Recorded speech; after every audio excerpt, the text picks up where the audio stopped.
Hello po mga kababayan, kamusta po kayong lahat? And once again, welcome back to another episode of Simply Talkies Vlog. So ang pag-uusapan natin mga kababayan ay isa na naman po ito na napakalaking issue rin po ulit sa West Philippine Sea. No? Kung saan napabalita po na pinirata, kaya nga po yung isa nating dyan, kasama ng ating title, no? Mga supply sa Ayungin Shoal, no, para sa ating mga sundalo diyan po sa BRP ay pinirata ng mga Chekwa, no? Pasensya na po sa mga masasaktan dito, no, ng mga Chekwa, no? At ganun din po sinabi po ni Commodore Trinidad, no? Mapapanood nyo po dito sa video ng UNTV na mga walang common sense, zero common sense, or they're lacking common sense. Yung mga Chinese Coast Guard na nakipag-agawan ng ating supply doon sa inairdrop ng ating Navy para po dyan sa ating mga kasundaluhan na naka-station sa BRP Sierra Madre. So bago po tayo magpatuloy, tayo po ay magbibigay pugay at pasalamat sa lahat ng ating channel members, followers, subscribers, nagla-like at nagsishare ng ating mga videos, sa mga nagbi-video replay, sa mga nagsishare ng kanilang blessings through super stickers, super thanks, and super chat. Ganon din po sa mga katuwang natin dyan sa video premiere, sa chat box at sa comment section kung meron man po tayong video premiere. Shout out to Marie Cris Hernandez, Elora Liz, kay Tita Aurora, sa lahat po ng West Philippine Sea Advocates, sa buong bayan ng Palawan, Zambales at Norte, sa mga mangingisda natin. Patuloy po kayong mag-ingat dyan sa ating mga Navy at Coast Guard. Ingat-ingat po, patuloy nyo pong bantayan ang ating West Philippine Sea. Nandyan po shout out na rin natin sila Ai Chang, si Miyu, si Wanabet, si Sen Chang, si Beth M na mga taga-Japan po, si Miss Beth M at si Miss Andrea Jong po, sila po ang para pong palaging nagbibigay sa atin ng nagsishare ng kanilang blessing sa atin. Sila po ay nagbibigay ng super thanks. So bigay na o nag-share ng kanilang blessings through super thanks. No, maraming salamat po sa inyong dalawa. Minsan nandyan din po si Lola Carcleya, no? Si Suset Balistero, si Maritel T, si Mami B, Mami Peng, Mighty Baisa, Priscilla Acepcion, Rebecca Lagman, Ilocana Kana, si Carcleya, Hattori, RN 2 cents, si Lorna Rafael, si Malditang Lola, Mami Lou Parker, Jean Jaggers, sino pa ba yung iba nakalimutan ko? Ninita Umali, Nilda Arceo, at doon pa po sa hindi ko na po mabanggit at maalala. Shout out po lahat sa inyo, no?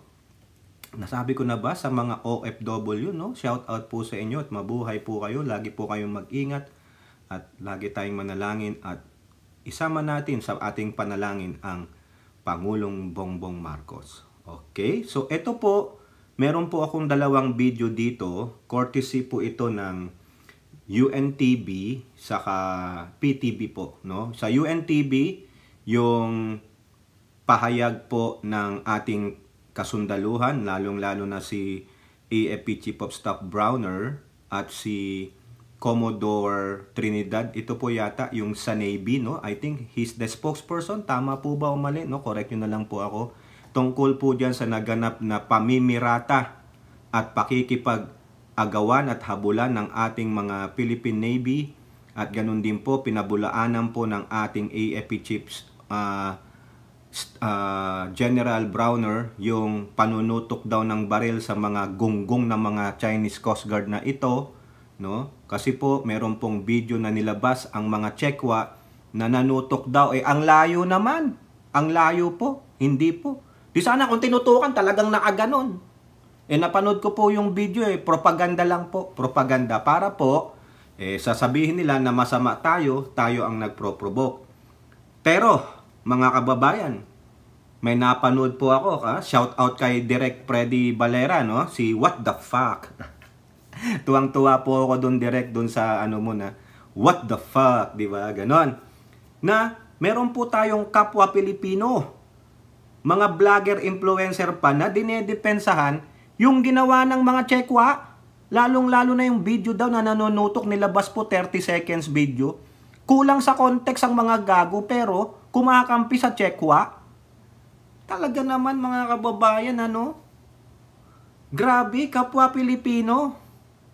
Ibibitray ang sariling kababayan at ang bansa para lang sa, Chekwa? Tanong lang, ano bang nakukuha nyo sa pagdidepensa nyo sa Chekwa? Ha? Hindi tayo ang nagpro-provoke, sila nga eh. No? Kaya nga may dahilan po dyan na sinabi ni AFP Chief Staff Browner, bakit ginawa na lang yung airdrop? Di ba yan din ang kahilingan ni Miss Wonderful tonight? Pasensya na mga kababayan. Kanina pa ako high blood, pinipigilan ko lang talagang kung pipwede lang. Maririnig nyo din dito sa video na to yung sinisigaw ng mga kasundaluhan natin dun sa BRP kasi they came closer. Lumapit sila dun sa ating barko. May paliwanag din po dyan si AFP Chief of Staff. Bakit may dalang baril ang mga kasundaluhan natin? Mapapakinggan nyo. Ayaw ko munang banggitin sa inyo. Gusto ko mapakinggan nyo mismo sa mismong bibig ng ating AFP Chief of Staff Browner. Okay? Nakakagigil eh, mga kababayan eh. Papanood ko muna sa inyo ito. Naku, hindi ko na po talaga mabasa. Doble na paningin ko. Sinusot ko naman yung reading glasses ko, kaso makikita nyo, nagre-reflect yung may reflection ng computer, saka yung mukha ko eh. Siguro magpakonsulta na ako sa ophthalmologist. Baka gamit ako ng contacts. Yung mata ko, wala na talaga. Sabi ko eh, sana umabot pa ako dun sa edad na hanggat kaya pa. Kaso talagang hanggang sa birthday ko na lang yata. Tamang-tama, sabi siguro, ganyan lang ang mata mo. Maski na magkakain ka ng kalabasa, magkakain na ka ng prutas na rich in vitamin A, wala talaga na, tokis. Tumatanda ka na, tokis. So, anak ng Siopo, talaga hindi ko na makita itong mga kababayan. Hindi ko na mabasa. Pasensya na. Gaganto na tayo, ha? Almost 6 minutes po itong video na ito. Pasensya na, ha? UNTV, maraming salamat po dahil nagagamit ko po ang video nyo. At patuloy nyo po akong hinahayaang magamit ang inyong video ng replay ng walang copyright. Diyos na po ang bahalang magpala sa inyo. No? Kung sa mga hindi pa po nakaka-subscribe sa UNTV YouTube channel, puntahan nyo po UNTV News and Rescue. Napakabait po nitong mga to. Hindi po tulad ng ibang istasyon dyan. Makita lang yung mikropono nila, CPR. No? Mga ganid. O eto po, panoorin natin. Good. Patuin na yan, patuin!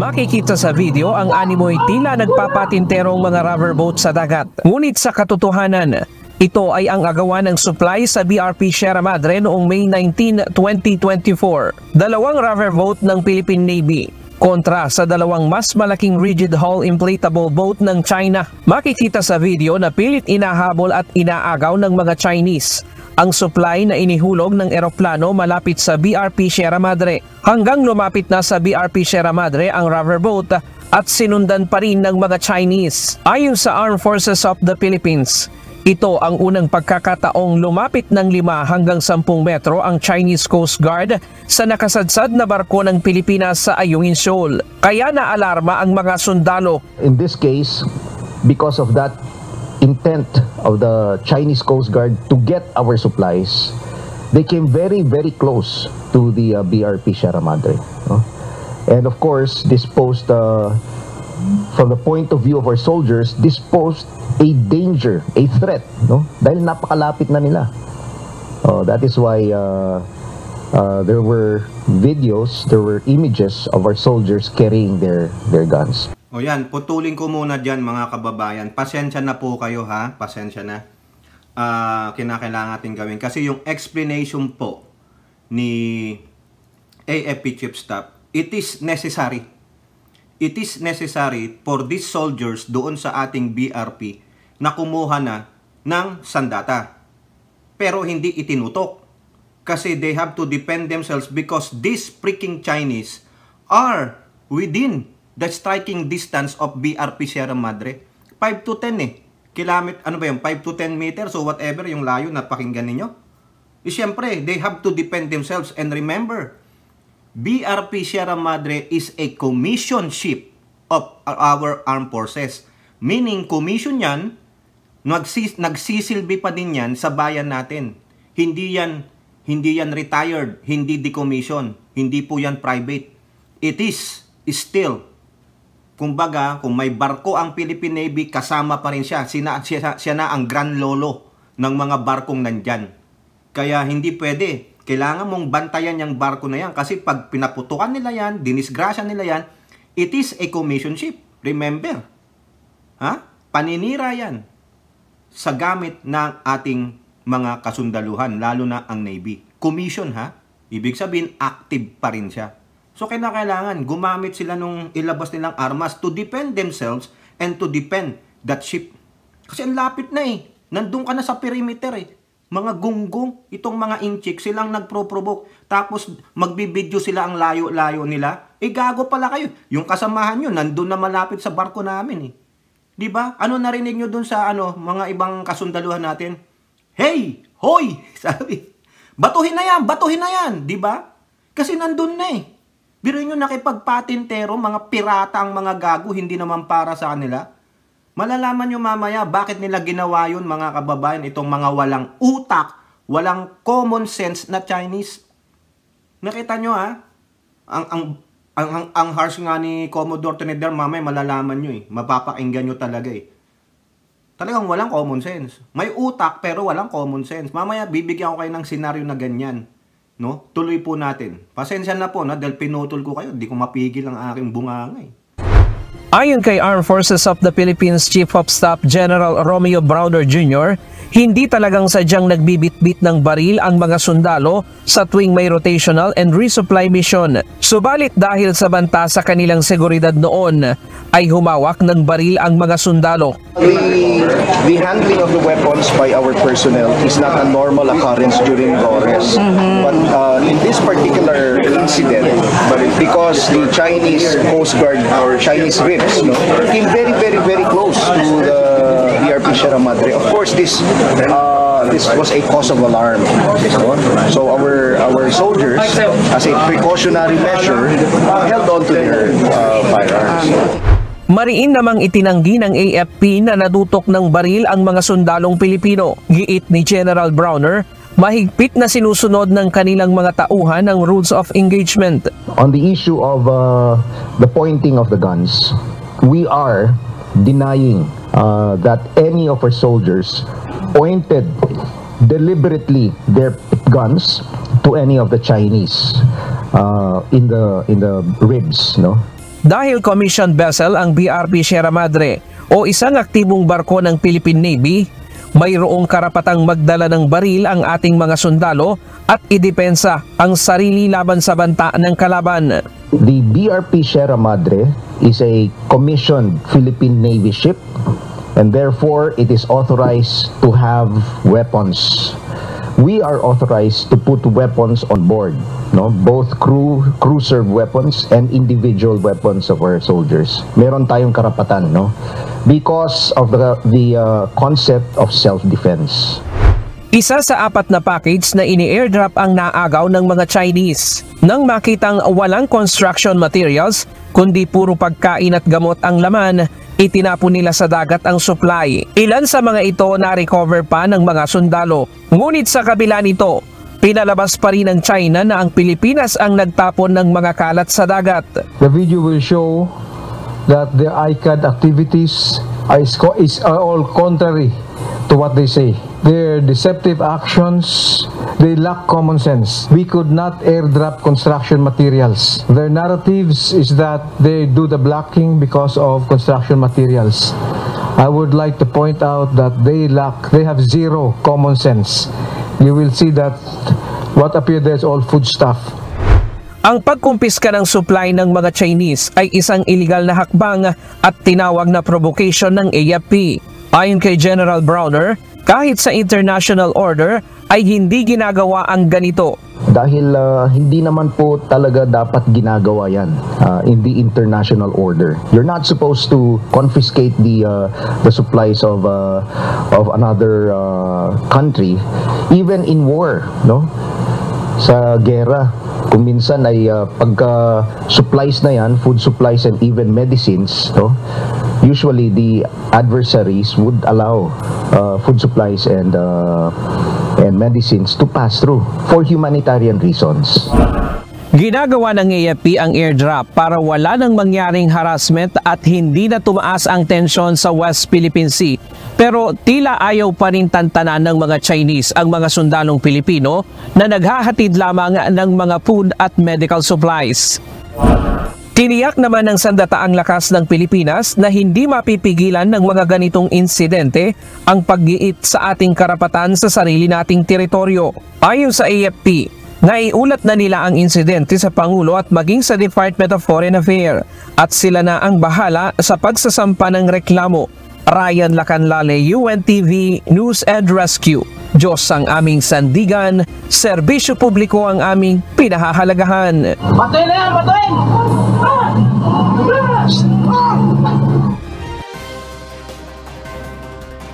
O yan po mga kababayan, di ba? Siguro kayo dyan, na tulad ko, talagang mapipikon na. Galit na ako ang mga kababayan. Naaasar na talaga ako dito sa mga Chinese Coast Guard na to, saka dyan sa mga Chekwa na yan. Sa West Philippine Sea, dyan sa loob ng Pilipinas, yung mga pogo, nagbibili sila ng mga lupa dyan. Talagang invasion eh. Dahil sa kagagawa nitong gunggong na ito, putang ina nito, hayop. Siya naman ang dapat na murahin. Nang dahil sa kanya, ang laki ng problema natin sa mga Chekwa. Hindi ko po nilalahat ha. Yung mga Filipino-Chinese na umaanib sa atin, hindi po yan. Pero kung tatamaan kayo, so be it. Hindi ako mag-sorry sa inyo dahil itong mga katulad nyong salaula, mga piratang Chekwa, ang bumabalahura sa mga Pilipino. Yung mga pro-China na Pilipino, mga FU kayo. Mga hayop kayo. Nakita nyo yan ha? Kinuha yung isa. Akala nila ano ang sabi ni Commodore Trinidad ng Philippine Navy spokesperson West Philippine Sea? Akala nila construction material.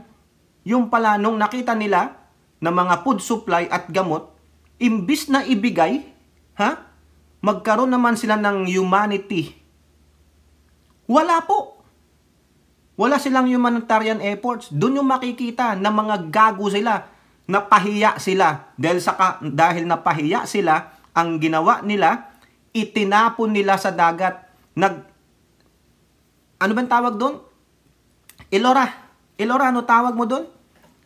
Dinumihan nyo pa ang dagat. Mga salaula talaga, mga kababayan. Kung sila Ilora at yung team niya nililinis ang ilalim ng dagat para po hindi po makasalanta sa mga namumuhay doon sa ilalim ng dagat. Itong mga Chekwa, sila pa yung mga garbage thrower. Mapanira talaga ng kalikasan tapos sasabihin nila, isa sila sa mga advocate ng environment. Gago pala kayo eh. No? You are freaking stupid. Mga Chekwa, FU, mga PI kayo, anak ng siopa oh. Nakakagigil mga kababayan eh. Sinong di magagalit dyan? Kung ikaw ay isang tunay na Pilipino at may pagmamahal ka sa bayan mo at sa kapwa mo, kukundinahin mo ito. Hindi mo kakampihan yung ginawa ng mga ito. Sabi na nga eh, kaya nga ginagawa yung airdrop kasi ang naratiba nila, kaya ginagawa yung airdrop, hinaharangan tayo. Dahil iniisip nila yung RORI mission natin through Unay sa May 1, 2, 3, 4 ay nagdadala tayo ng construction materials to fix that aging ship. Yang commission ship na BRP o BRP mga kababayan, mga kabataan, uulitin ko, barko ng Republika ng Pilipinas, Sierra Madre. Tama naman yung sabi ni spokesperson Roy Trinidad ba o Vincent Trinidad? Ng Philippine Navy, Mami B, tama mo nga ako. Diba? Common sense. How come a simple plane airdrop heavy construction materials. Nasaan ang common sense? How can you airdrop those building materials? Di ba? Tangay. Sayang ang utak, hindi ginamit sa tama, parang yung si Wonderful Tonight na senador. Biruin mo, ha? Nakipag-agawan pa sila, pirata sila eh. Magandang ang title nito, Pirata ng West Philippine Sea. Yan, next time, gagawin natin yan. Pirata ng West Philippine Sea, mga Chekwa. Yan. Biruin mo nung nakita ha, pagkain pala, gamot pala. Imbis na maawa, ay, pagkain pala nila to. Okay lang, bigay nyo na, balik nyo na. Madali lang naman yun eh. For humanitarian reason, sabi na rin ni AFP. Walang gumagawa nun maski na sa gera. For your humanitarian reason. Baka hindi nila alam yung Geneva Convention o whatever nagawa sa United Nations na kasunduan. Na dapat wag mong i-deprive yung mga tao o yung mga sundalo civilian in times of this na bigyan sila ng provision for humanitarian sake. Pero itong mga Chekwa wala po eh. Kasi mga communist. Masama mga ugali, mga hayop, greedy, makasarili. Di po ba? Tapos sa international para silang santo na hindi makaimik. Mga santo-santita pa lang mga hinayupak. Di ba? Dahil nga dito, ulitin ko, sa hinayupak na PI na ito, na putang ina nito. Ang laking problemang ibinigay sa ating Pangulong Bongbong Marcos, sa ating mga kasundaluhan. Hirap na hirap po eh. Dahil sinabi niya dati, may video tayo dyan. Kung gusto ninyo, gawin nyo na lang kaming probinsya ninyo eh. Palakpakan! Diba? Ayun, iniisip ng mga incheck na probinsya na tayo ng kanilang bansa. Pero mo itapon sa dagat, dinumihan pa yung dagat, tapos mo nakita silang kopi ko na kape, hindi pa bukas, tapos tayo pa sinisisi, pollutants of environment daw tayo. Gago pala kayo eh. Bakit di nyo sabihin yan kila Elora? Hirap na hirap nga sila Elora, sila Kay at yung kasama nilang sumisid doon ng ilang metro sa ilalim ng tubig para lang linisin yung kalat. Tapos kami ang sisisihin ninyo ng mga Pilipino.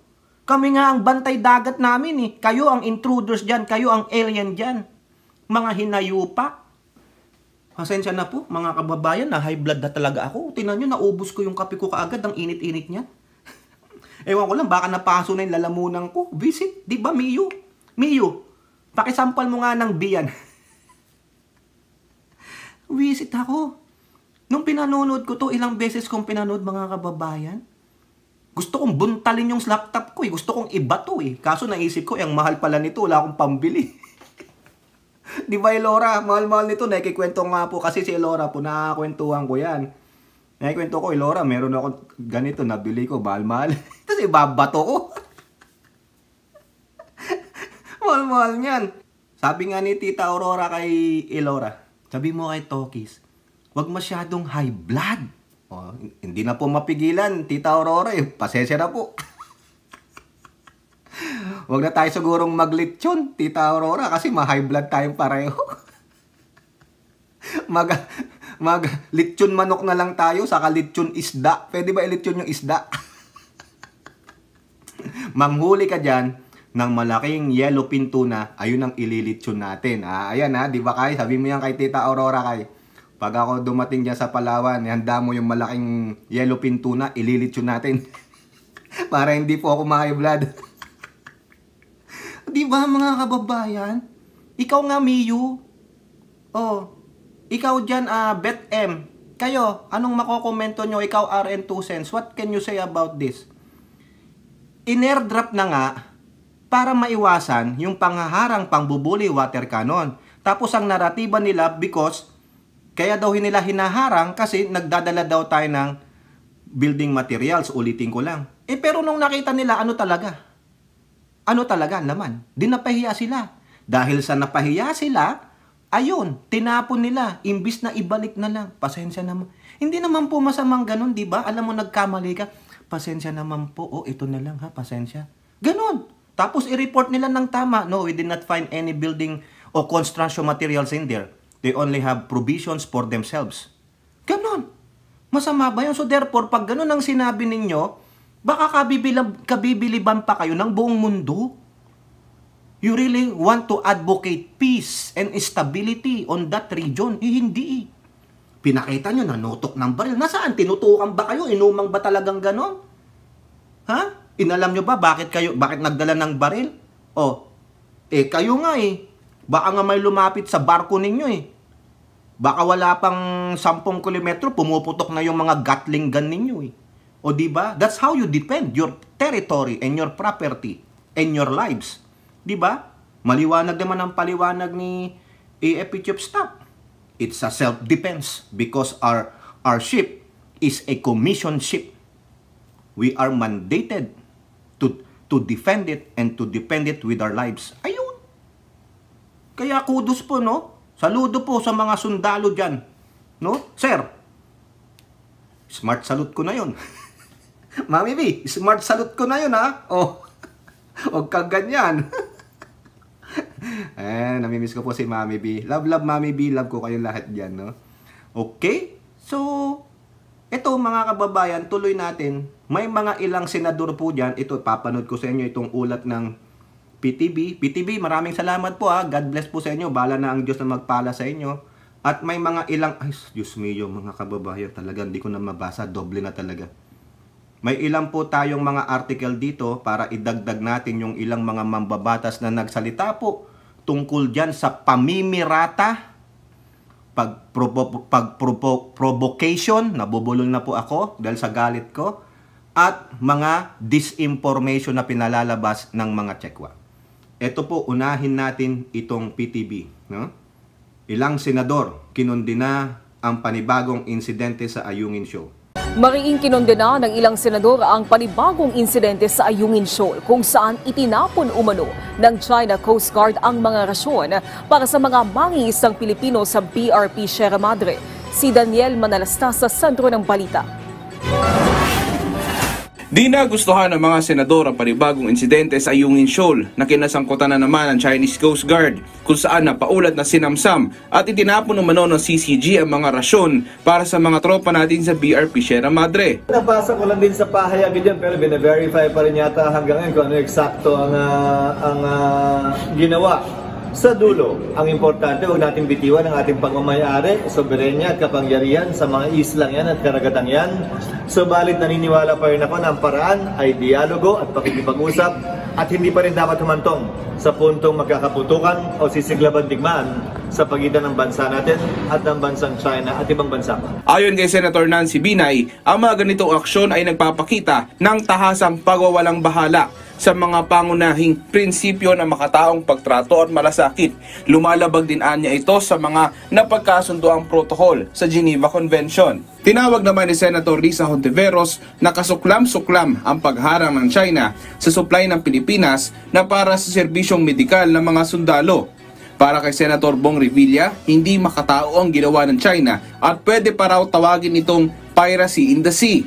Sabi naman ni Senator Sani Angara, ang ginawa ng CCG ay naglalagay sa buhay ng mga tropang Pinoy sa alanganin at maaaring ituring na labag sa karapatang pantao. Nanindigan naman si Senate President Francis Escudero sa kahalagahan ng patuloy na pakikipagdialogo. Anong mas gusto mo? Anong mas gusto mo? Tumigil tayo makipag-usap dahil hindi mo obra? Hindi naman siguro katanggap-tanggap yun. Kung hindi pwede noon, baka pwede na ngayon. Kung pwede noon, baka naman hindi pwede ngayon. Ang importante, bukas ang linya ng komunikasyon at ginagawa pa rin po natin yan. Hindi naman tayo pwede tumigil dahil anong option at alternative ang gusto nyo kung hindi pakikipag-usap? Ano pa bang naiiwan ng option maliban sa pakikipag-usap o pagkakaroon ng bukas na linya? Dapat parating bukas yun. At tandaan nyo, nakasaad sa ating saligang batas na hindi tinatanggap ng Pilipinas, ng Estado ng Pilipinas, ang pakikipagdigmaan bilang isang paraan sa pagsulong ng ating foreign policy. Daniel Manalastas para sa Pambansang TV sa Bagong Pilipinas. Ayan po mga kababayan, no, yung pahayag ni Senate President Chis Escudero. Yun na naman po tayo. Ay, hindi ko po maintindihan mga kababayan. Pasensya na kayo na. Ako lang siguro yun. I'm really annoyed with... Ano ba naman gusto nyo? Anong gano'n?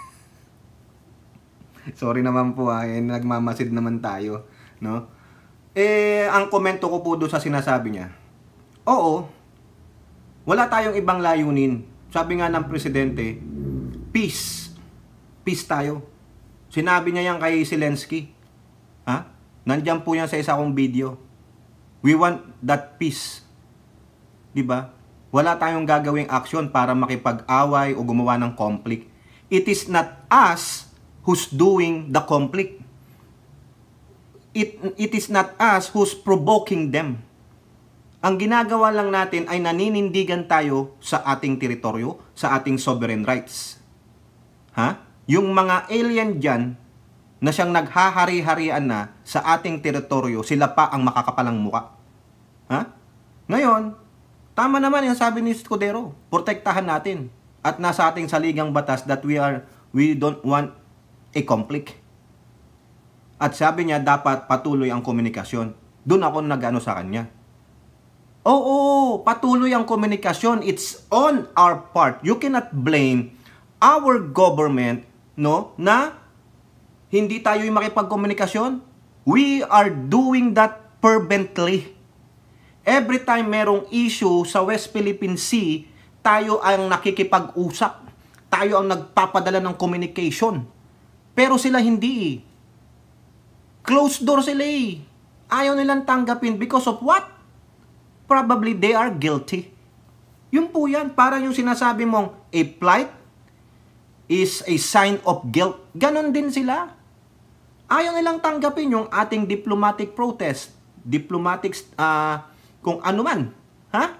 Yung kinokondina natin, ilang libo ng diplomatic protest ang meron tayong pinadala sa kanila. Ano nga ang sabi ni Bato? Nakakasawa na eh.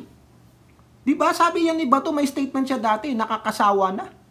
O dito, hindi tayo, base kasi doon sa narinig ko kay Estidor, ano pang gusto mo? Ay sasagutin ko yan. Wala naman po akong ibang gusto, Senator.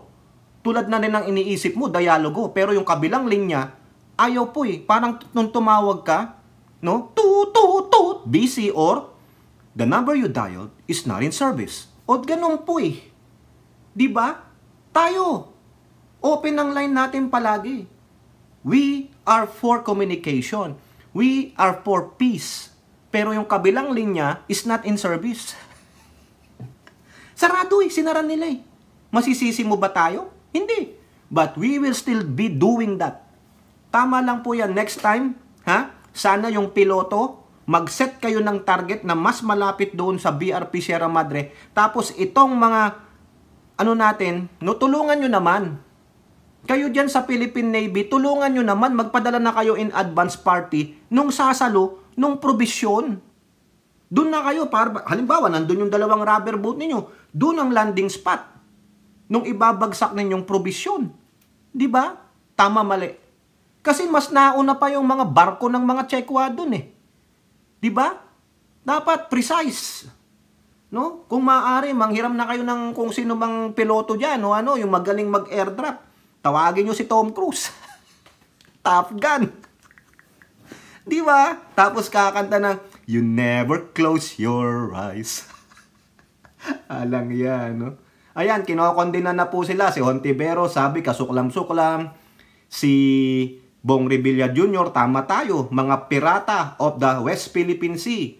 O, inano ko lang dito sa politiko, meron din sila nyo, no? Kasuklam-suklam. O, ayan, ha? Sabi niya, nandyan si Hontiveros, si Bong Revilla, si Senator Nancy Binay, nagkomento rin, emphasize the violation of basic principles of humane treatment and international norms, tulad nung sinasabi ni AFP Chief of Staff Browner.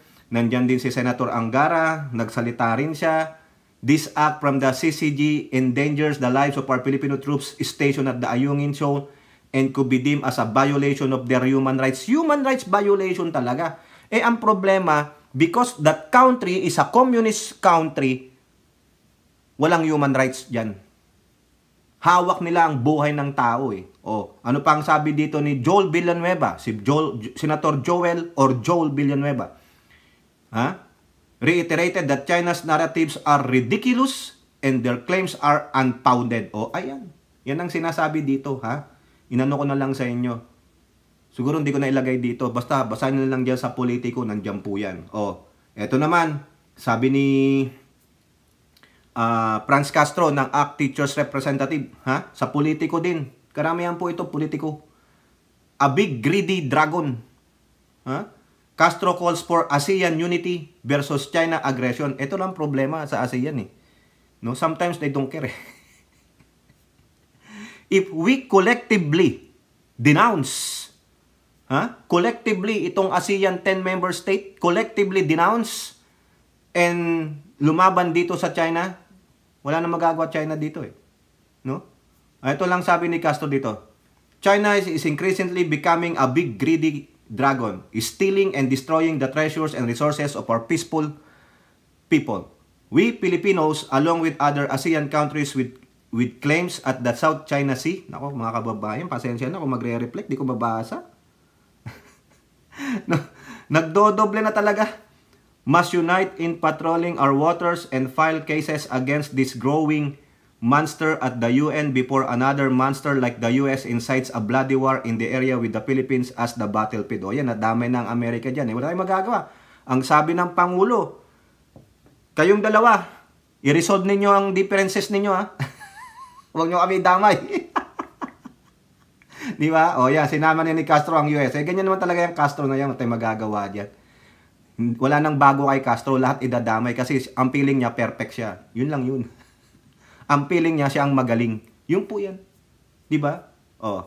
Now, ano naman po ang masasabi dyan ni Speaker Martin Romualdez dito po sa Manila Bulletin? Ako, suot ko ulit. Pasensya na mga kababayan, nakikita nyo, ayan, nagre-reflect ko.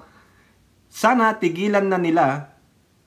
Romualdez dismayed after China seizes, destroys Pinoy troop supply. So, ayan. Ha? Ako, may mga ano-ano pa ditong commercial. May mga baya-bayagra pa dito. Ano ba to? Baka nakikita nyo yung commercial. Ayun, nagre-reflect sa salamin. No? Ayan. At sa nangyayari po, we bemoan at talagang nalulungkot talaga tayo dito sa ginagawa ng ating kapitbahay, mga taga-China. At sana tigilan nila itong mga aggressive behavior kasi hindi gaganda ang relasyon natin. O, ayan. Yan po ang sabi ni Speaker. Sana tigilan na po nila. No? Ayun lang po. I-concise na lang po natin. No? Now, ang muling-uli ditong article na meron tayo ay kay Senator Jinggoy Estrada. Jinggoy pushes for stronger military amid China's heartless actions in West Philippine Sea. Stronger military naman to. It is high time that we should speed up making our military stronger. Tama, kasi mukhang sa next budget, tataasan to eh. No, pati yung sa Coast Guard. Yan po yung sinasabi nila dun. Naalala ko yung mga town hall meeting ng mga nasa West Philippine Sea Committee. Sila Dong Gonzales, si Dan Fernandez, yung batang-batang, ano ba yun? Yung One Rider Party List. No? Sila po. Sabi nila, we will take this sa budget hearing. Okay? Yan po ang sabi ni Jinggoy. Palakasin natin ang ating military. Hindi ko na po sasabihin lahat kasi hindi ko na po talaga mabasa. Ayoko lang magsuot nito. Nakikita nyo lang. Mamaya may makita kayo hindi maganda. Di ba? Miyu, mamaya sasampalin mo ng ano. yung po, no? Nakakaasar, mga kababayan. Visit. Napakaganid. Walang humanity. No? Sana ganyan ang gawin natin sa kanila. No? Yung mahuhuli po nating mga tsekwa ng mga kriminal dyan sa ating bansa, ang gawin ninyo, after na mahatulan sila ng deportation, mga Chinese nationals, hindi po yung Filipino-Chinese na kumakampi sa atin. Lilinawin ko, I'm not inciting a xenophobic attitude. I'm not inciting racism. Ang ini-incite ko ay mag-alab ang puso nyo para makiisa tayo sa ating Pangulo at sa ilang mga mambabatas natin na tinataguyod, naninindigan para sa West Philippine Sea at gawin ng tama para sa mga kriminal ng mga kriminal ng China na pumupunta sa ating bansa at manggulo at mag-establish ng kanilang mga karumal-dumal na gawain. Yung po ang gusto nating i-incite. Magkaroon tayo ng patriotism, nationalism.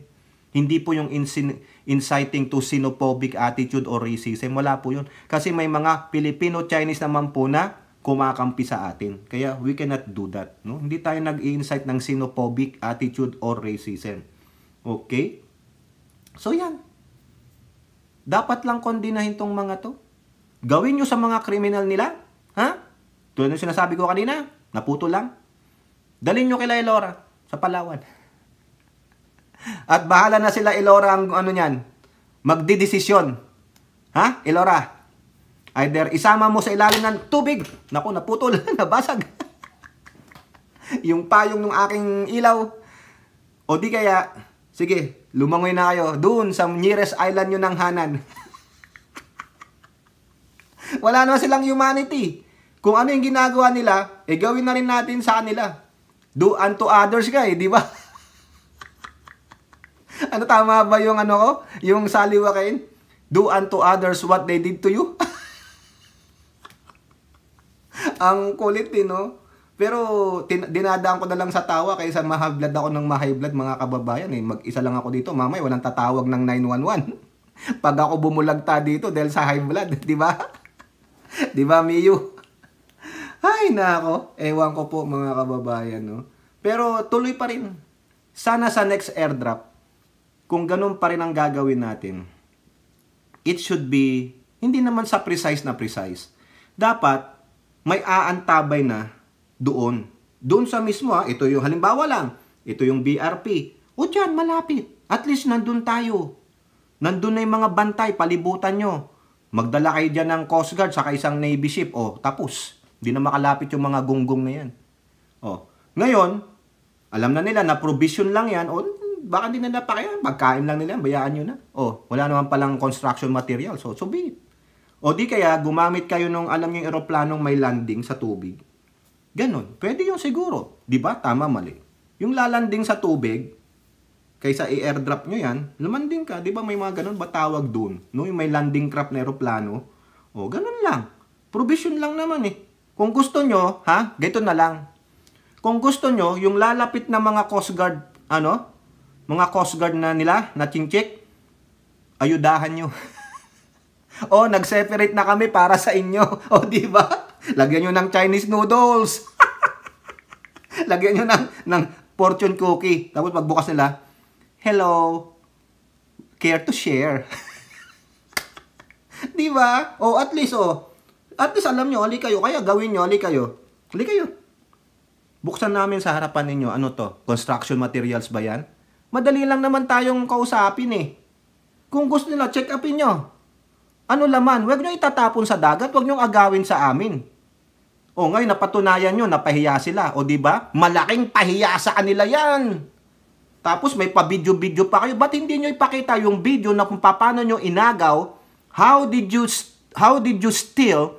That provision should take care of the welfare of those military personnel in our ship. Therefore, you don't have any humanity at all. Because after you stole that particular provision and find out that those inside that provision is actually for their welfare.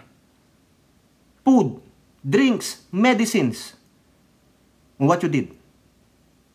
You lack empathy. You don't have any humanity at all. You throw that underneath the water. Instead of giving it back, because those things are needed by these people. But you wasted a precious cargo. Because of what?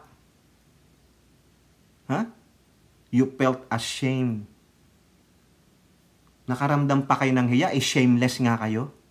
Diba? Wala nga kayong pakiramdam kung gawin kaya namin sa inyo yan, kayong mga dyan, yung mga nahuling criminals ninyo, dun sa aming mainland, dalhin namin sa Palawan, at ilublob namin sila dun, anong mapipil ninyo? Kaso hindi. We are bound by the law of the human rights. We follow international law. We follow the domestic law. In terms of human rights. Kayo wala Diba? Mga gago. You showed a 30-second clip of a video saying that our military pointed a gun at you. Where is it? Where is it? Diba? And even so, they are actually have to defend themselves because of your encroachment in our perimeter, in our territory. Di ba? Gago eh. Mga siraulo eh. Tapos may mga Pilipino pang kakampi sa kanila. Pero nyo yan, hindi man lang nila pinanood paano inagaw yung probisyon para sa mga kasundaluhan. Tuwang-tuwa pang mga gago, mga kampon ni Digong. No? Hindi ko alam, siguro lumalamon niya ng kwarta ng China eh. Di ba? O, kayo po mga kababayan, ano masasabi nyo dyan? Ano mararamdaman ninyo? Di ba? O, kayo po. Comment down below and don't forget to like and share. Hope to see you on the next videos. Bye-bye. God bless.